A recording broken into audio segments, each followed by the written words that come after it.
So the Pokemon Company have officially announced that our next rotation will be on April 10th to coincide with the official legality of Perfect Order, Next Order, I think that's what the set is called, which releases in March, but obviously Pokemon sets aren't legal until 2 weeks after the set has come out. So April 10th will be when the set is legal and will also be when rotation happens. And for this year we'll be rotating out the first block of the Scarlet and Violet sets with the G regulation mark, and this rotation is actually going to be incredibly impactful for the game and the meta. Not only are we going to be losing entire decks, but we're going to be losing some very powerful supporters, items, stadiums, all that type of stuff, support Pokemon, everything like that. And it's going to be completely changing the meta. Some decks are obviously going to stay around, but they're going to lose some vital pieces of support or some vital cards, so they'll need to adjust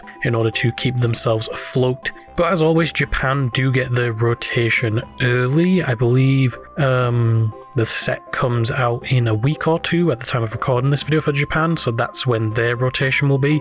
They haven't officially announced that yet, but that's roughly when it will be, so we can take a look at what the format would look like for when rotation happens for us later in April. So I'm going to go set by set and talk about what cards will be leaving the game and how that could possibly, impact the future moving forward. So we're going to start off with base set Scarlet and Violet. So the base set Scarlet and Violet, being the first set of the Scarlet and Violet era, is decent-ish. I didn't really play when this set came out. I started playing a couple of sets afterwards, so I'm not really sure how impactful this set was for the meta, but there are some very, very powerful cards inside of this set. We of course have, the main legendaries of Scarlet and Violet. We have Miraidon and Koraidon. Miraidon saw more play than Koraidon, I believe, especially inside of electric type decks. Tandem unit being able to get you 2 lightning Pokemon straight onto the bench is very, very powerful, and its attack foot on Blaster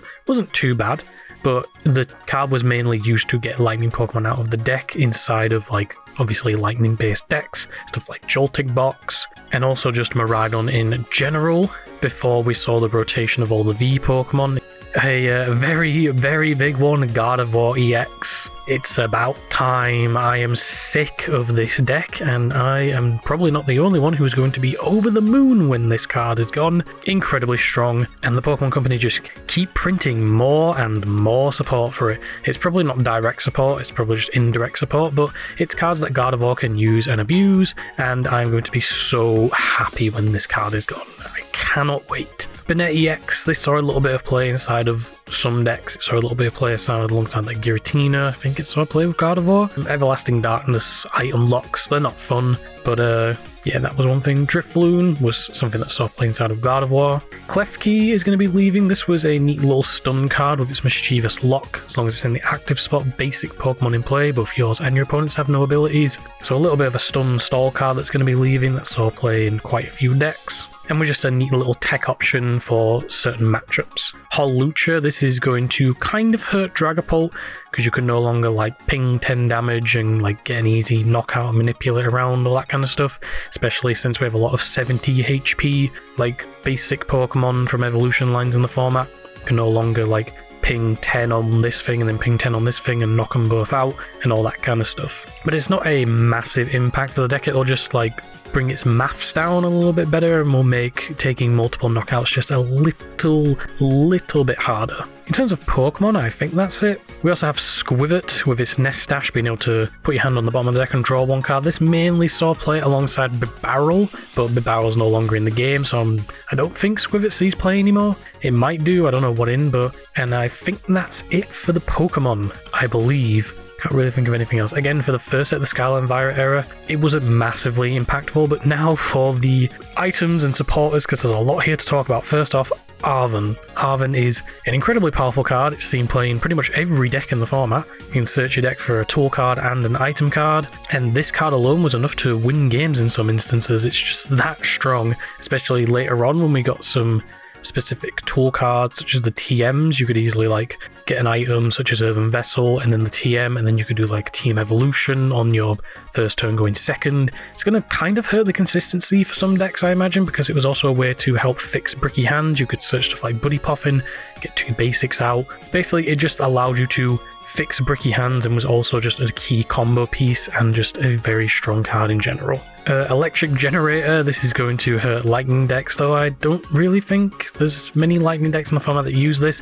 Possibly Mega Manetrix, so that might hurt that if that ever starts seeing a pickup in play. EXP Share, this saw play in stuff like Dragapult and just like other random lists as a way to kind of recycle or recur energy. If the active Pokemon was knocked out, you could put an energy onto the Pokemon that EXP Share is attached onto. Jacques, this was a key in many evolution decks. It saw play in Dragapult. Again, for like the first bit of rotation and just allowing you to search your deck for 2 evolution Pokemon, but now we have better cards. I suppose we have stuff like Dawn and Hilda, which do this, but also just a little bit better. Nest Ball is one. Nest Ball, at the time of this video, does not have a reprint, because there are some cards in this set that have gotten a reprint. Energy Retrieval, Energy Switch, Ultra Ball, Switch, Rare Candy, Pokegear, I think, also has one. Those cards have reprints with updated marks. Nest Ball, at the time of this video, does not. It might get one in perfect order, we don't know yet, but Nest Ball is going to be leaving the game. Pal Pad, a card that can recur back support cards, is going to be leaving. Very, very helpful in some decks, especially ones that like to churn through themselves very quickly. Stuff like Ceruledge, always play the copy of this because you just want to be discarding and drawing, discarding and drawing, all that kind of stuff. Penny is going to hurt a couple of decks, especially stuff like Kangaskhan, Absol.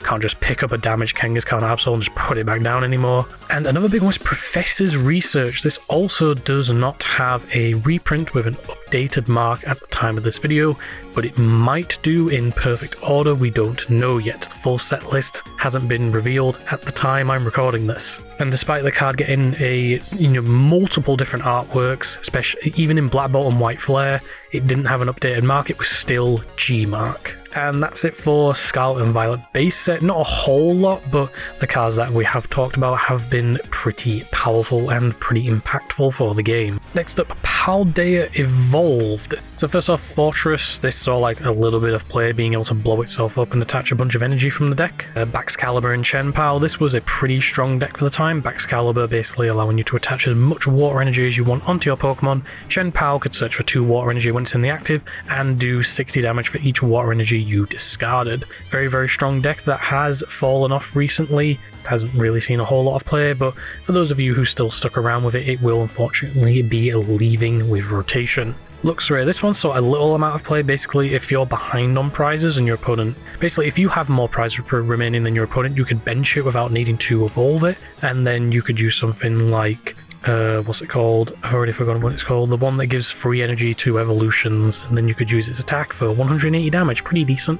United Wings, that's also going to be going. This was a very interesting rogue deck that basically you use Pokemon that have the United Wings attack. The more you have in your discard, the more damage it does. The only Pokemon that survives is Dartrix, I believe, because it was released in Shrouded Fable, so that's going to be the only United Wings Pokemon left that we have in the game. Squawk Ability EX is another big one. This one basically helps a lot of decks with issues of going first.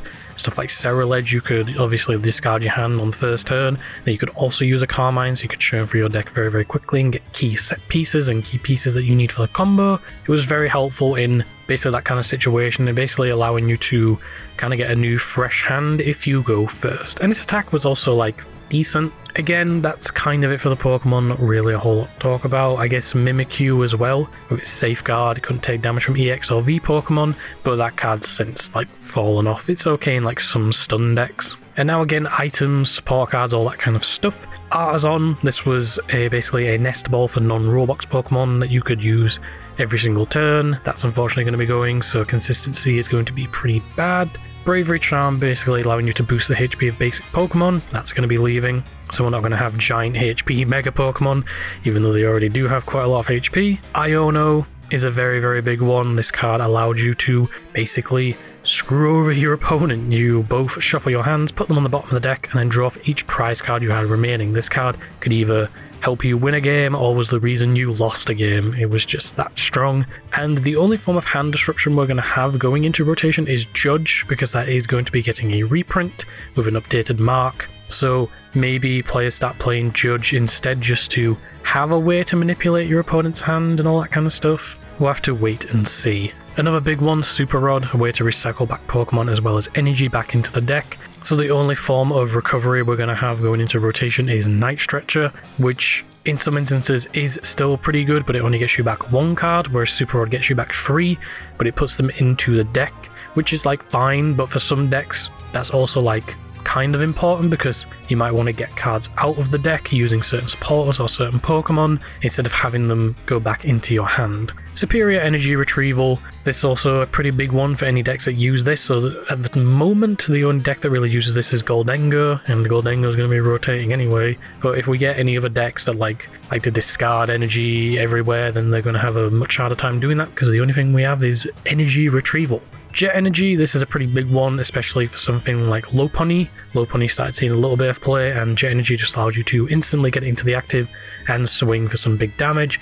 That's going to be leaving the game. Luminous Energy, this is again another very, very big one, allowing itself to be treated as any type of energy while it's attached to a Pokemon, allowing you to just cheat out any energy costs. It was mainly used in conjunction with Monkey Dory, so you could alleviate its dark energy cost, but also use it for your main attackers or other Pokemon to alleviate an energy cost. And then again, keeping on the theme with special energies, Reversal Energy, that's what it was called. This was used in a couple of decks, being able to obviously alleviate the cost of evolution Pokemon attacks, but only if you're behind on prizes. So a little bit playing stuff like Zoroark, so you could use Darmanitan's attack without needing to obviously discard the energy off of your Zoroark, so that is going to be leaving as well. And that is it for Paldea Evolved. Not really a whole lot to talk about, but the next set, Obsidian Flames, is going to have quite a lot to talk about. So Obsidian Flames, first off we have Toadscroll EX. This saw play as basically kind of an answer to stuff like Dragapult and Gardevoir, but it's since fallen off. Its ability prevents all effects of attacks used by your opponent's Pokemon, done to all of your Pokemon that have an energy attached,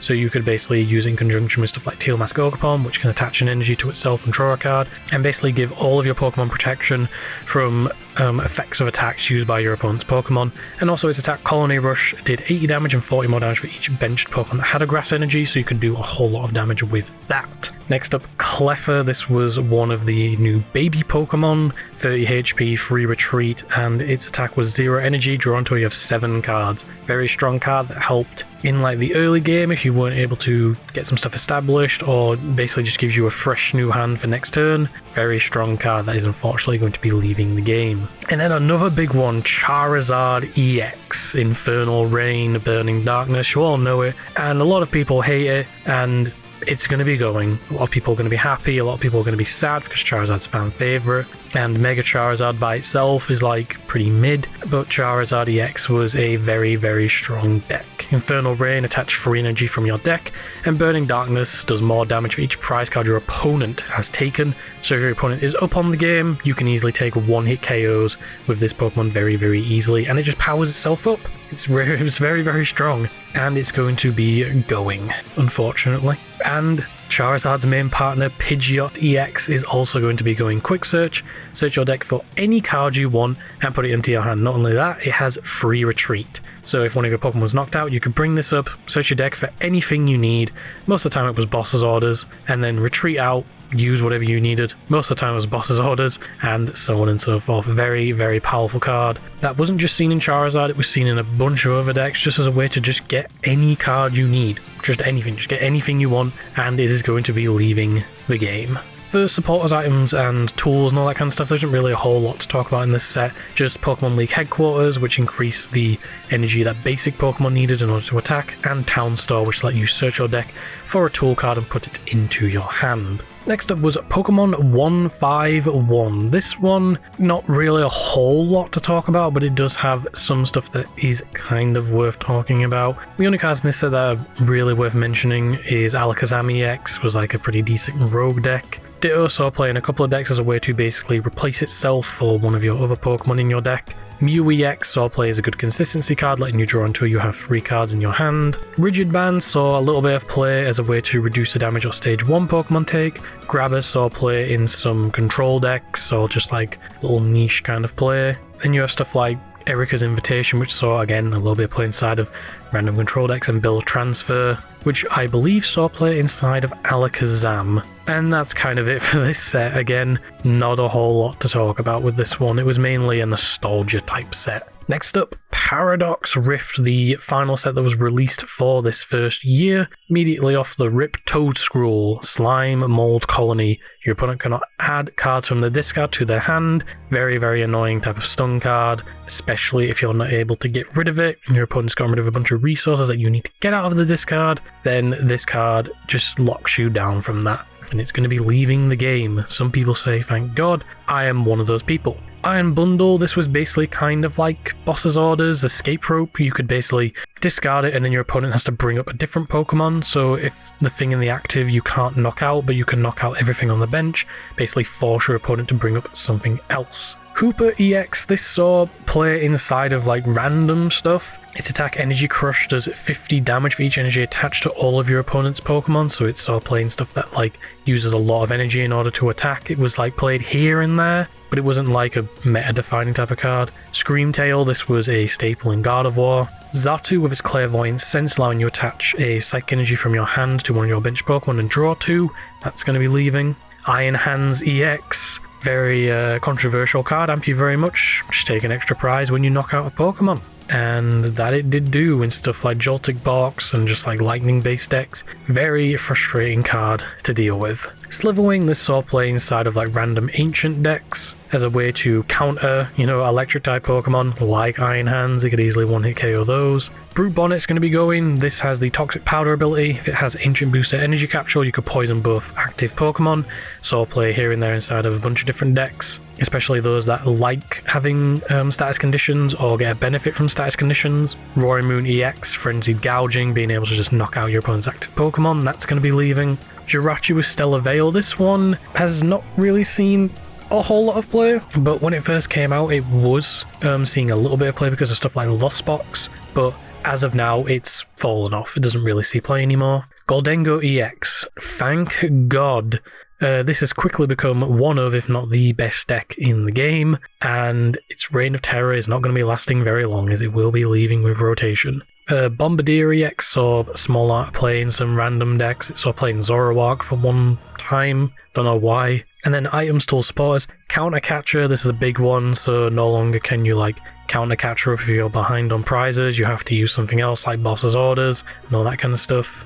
That's going to be leaving. Earthen Vessel, a really powerful consistency card, being able to get energy out of the deck at the cost of just discarding one card. That's going to be leaving. Luxurious Cape, this gives your Pokemon an extra 100 HP, but they give an extra prize when knocked out. It was slapped on like Badoos every now and then. I used it in Typhlosion once and it was pretty good. That's going to be leaving. Mela, this saw a little bit of play, being able to attach a Fire Energy from discard and then draw until you have 6. That's going to be leaving. Sada's Vitality, this is going to be very, very impactful for Raging Bolt, which does stay around, but without Sada's Vitality, I don't know if the deck is going to stay around. Maybe they could do some stuff with like Glass Trumpet and attach them onto like the Noctowls and do it that way. We'll have to wait and see. Turo Scenario, basically Penny, but you could use it on anything at the cost of discarding everything attached. Didn't matter, you could just pick up something damaged and just put it back down. Tulip, this is seen play inside of Alakazam, so that's going to hurt its consistency. And then the TMs, TM De-Evolution, TM Energize, and TM Evolution are going to be leaving the game. No longer can your opponent de-evolve your entire board and possibly knock out a bunch of stuff if it has a certain amount of damage on it. Talking about Ugrams now. No longer can you go second Arven for Earthen Vessel and TM Evolution and evolve 2 of your Pokemon. And no longer can you TM Energize to get a bunch of your Pokemon set up.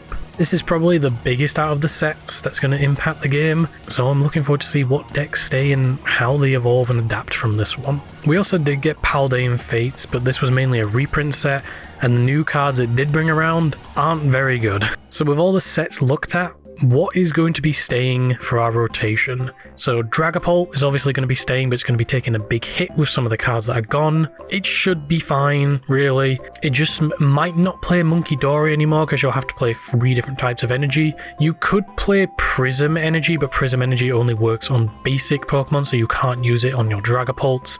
You can only use it on the Monkey Dory. We'll have to wait and see how that evolves and adapts. Mega Absol Box, this one is like relatively untouched. It loses Penny and like TM Energize and like Bravery Charm and all that kind of stuff. It basically loses the more control and like stall and stun version cards of the deck, but other than that, it's relatively untouched. It does lose Arven, which it plays 4 copies of, so that might hit it quite a bit. Marnie's Grimmsnarl, I think this is relatively untouched aside from stuff like Arven and obviously the TMs, but other than that, this is like kind of fine, just has to adapt with whatever comes out in Grand Order. Mega Lopunny loses Jet Energy, but I think Mega Lopunny might be splashed inside of other decks going forward instead of being its own standalone deck.